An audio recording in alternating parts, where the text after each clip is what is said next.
What's up, everybody? PG Braun here, president of Blackstone Labs, and this is a very exciting day for me.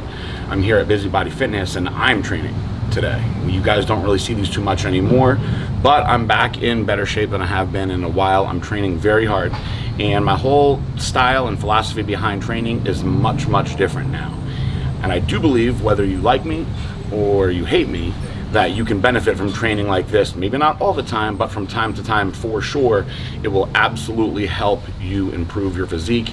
At this point, I'm not trying to get any bigger, but I am trying to improve my physique as much as I possibly can. And I'm trying to stimulate my body as fast and as efficiently as I can without aggravating any more of my injuries. So today we're gonna do chest, do a lot of different stuff. I'm gonna instruct before each exercise, and then I'm just gonna go in there and hit it hard. As this series goes along, you'll see me doing different body parts, and I'll probably bring in special guests. But today I'm by myself, first time in a while, hitting chest. Let's get it. All right, guys, if you have access to the free motion seated version of the chest press machine, use it. It's an awesome machine. Otherwise, you can find these Pre-Core cable columns are ideal for this. You don't want to use the regular big wide cable crossovers because we're doing presses for these. This is how I start every single chest workout now, and I do a lot. I do 6, 7, 8 sets of these sometimes to thoroughly get everything going, and I take my chest through a very far range of motion. Thoroughly lubricating my shoulders, my elbows, everything, getting blood in there. And you're gonna see right now I started out right here in between 7 and 8, but I am gonna move this around a little bit. I will move it higher, and I come down in kind of a scooping motion. I go fast, quick 20, 30 second break. So once I get into this right now, guys, this is the pace that we do this at. It is 10 minutes to 10 o'clock. You're gonna see how fast I go through these workouts.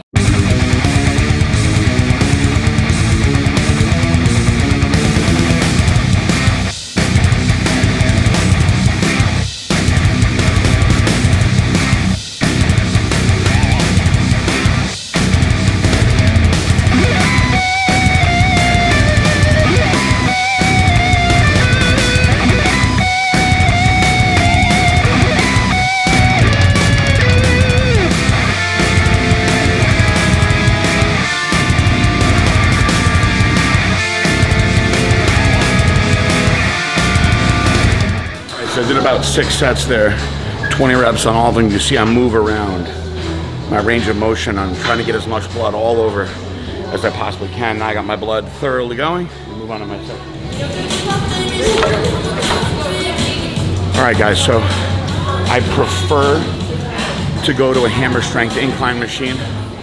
If your gym has one, most gyms does, you're gonna do that. This particular gym doesn't have one. They have this Pre-Core machine, which is a chest press, but if you put the seat really low, it'll mimic the hammer strength incline. Now, this is the only thing that I would move heavy, per se, and I'm usually shooting for about 10 reps, but again, it's short break periods, so you're gonna get tired faster. I'll do one warm-up set, and then I'll get into my actual working sets. My working set weight will stay the same, and I'm shooting for around 10 reps. If I fail before that, that's okay.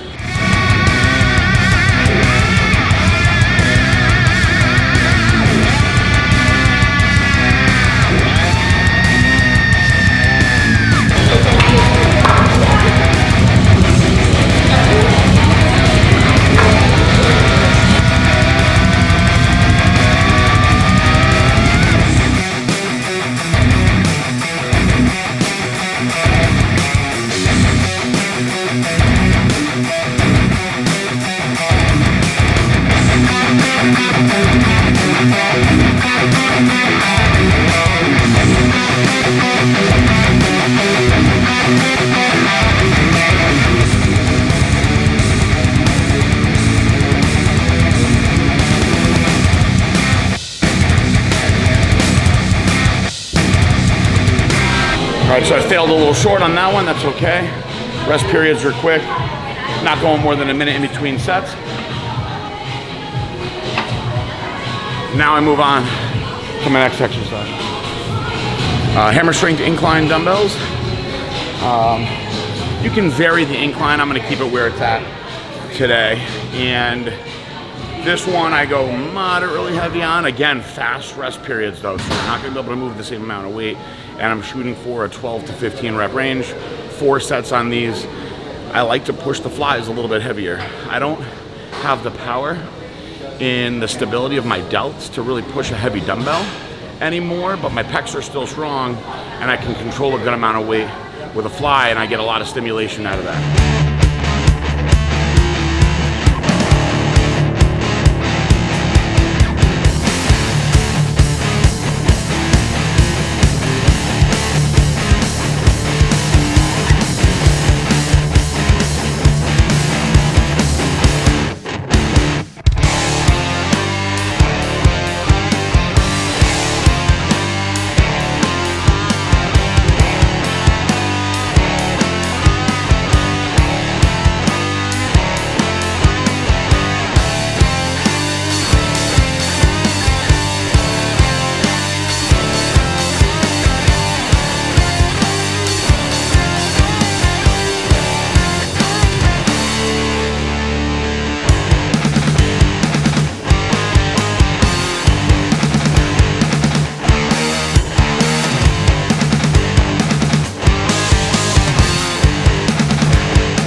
Moving at a fast pace.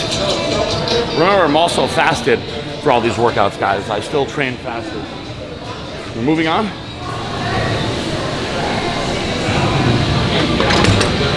All right, guys, so I like supersetting these two machines. This is a pec deck, of course, with a chest press, selectorized chest press. There's all different kinds of selectorized chest press in any gym you go to. If you have the incline option, I'm always a fan of the incline option. If you don't, and you have the flat option, keep the seat really low and your elbows high. You're gonna really feel it pull across the upper pec, and you'll get that stimulation that you want. So I'm going a little more strict here for 15, and then I'm cranking out my reps there.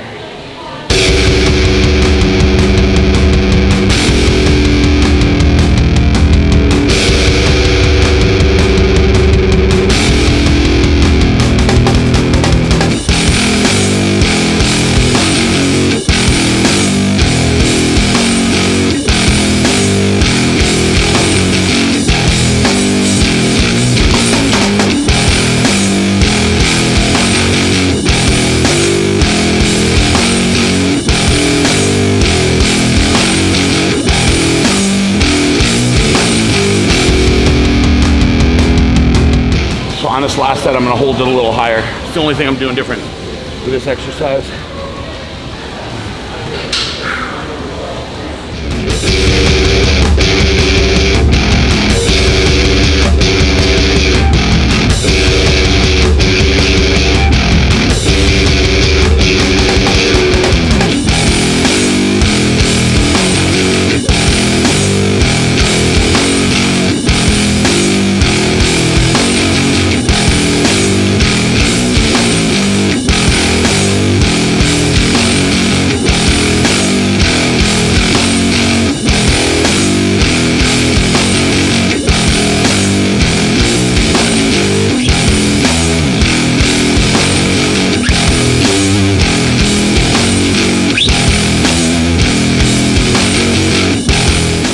Go one last exercise for chest now, and we do a cable crossover. I do just 3 sets just to finish it off, really squeeze the blood into the muscle as much as I can. You can do cable crossovers pretty much everywhere. We're gonna go right back to where we started with those presses in the beginning. All right, so your cable crossover, put your cable all the way up to the top. I'm gonna show you guys, I'll talk through this first set, a little bit of variation on this one. Cable crossover can be done many different ways, but you want to take into consideration any injuries that you have, plus areas of the chest that you want to stimulate a little bit more, contract a little bit harder. regardless, you come all the way up. You're gonna step out. You're starting out with your arms completely stretched out, okay? So you're gonna feel that tension right away. Now, there's a few ways that you can do this. Ideally, you're gonna lean forward a little bit, come across in a big arc like this, all right? Now, there's a lot of people that say that you have to actually cross your arms over, and some people will tell you they get a more thorough contraction like that. If you've been training long enough, you know how to contract your pecs really hard without crossing them over. If you're a beginner, nothing wrong with crossing them over. I think as a beginner, you're gonna feel a little bit more intense contraction that way. So a couple things that I'm gonna do with my cable crossovers, and we're really repping these out. I may stand up a little taller like this and come down like I'm hitting a most muscular shot. And you'll feel that a lot more through the bottom of your chest. Really just like a most muscular. If you do a hands clasp, boom. Then another thing I might do, my cameraman will back up just a little bit, is I come up real high and I squeeze here. Now when you're coming up high, you gotta do these really slow. This is an awkward move and can be a little bit dangerous on the delts. And again, this is not something you wanna use with a lot of weight, but for the most part, come down here right in the center and just squeeze out those reps. You don't need long breaks on these, just to finish it off.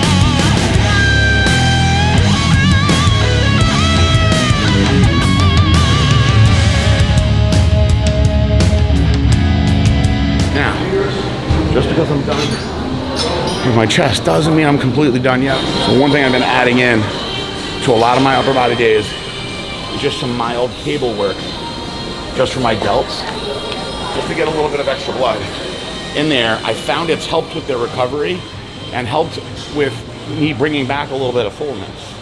So what I do is I basically try to keep continuous tension on and pulse out some extra reps and really squeeze blood in. I know I get criticized for my delts a lot. A lot of that is due to neuropathy, neurological issues that my posterior delts just won't even fire anymore, regardless of how many delt exercises that I do, which you guys will see on my delt day. I have found though, on my upper body days, if I finish off getting some extra blood in there, has actually been beneficial. And people have said they think my delts are looking, at least when I'm pumped, a little bit more round than usual, which I'll take. And I honestly just do this for like 5 minutes at the end of my workout. It's not enough that would be able to be considered overtraining. And I like to do it with a cable. Now what I'll do is in between, I won't even put my cable down.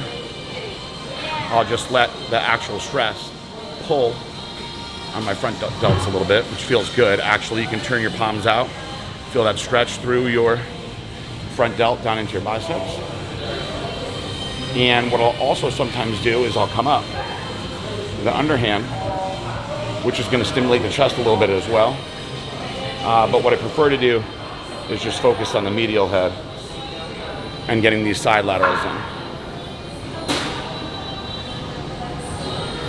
I've been doing this more and more lately, and I do believe that it is helping. I don't think with all my injuries that I'll ever have great delts ever again, especially not posterior delts. But I will spend about 5 minutes doing that at the end of my workout. This is my starting physique for the Beat PJ anyway, and I'm planning on getting really lean this year, guys, so. Obviously, it's going to be harder for me to win because I stayed in pretty good shape this year. I don't foresee myself winning, but I'll have a personal win if I can get as lean as possible for that one. That is chest day in the books. More to come. Peace out.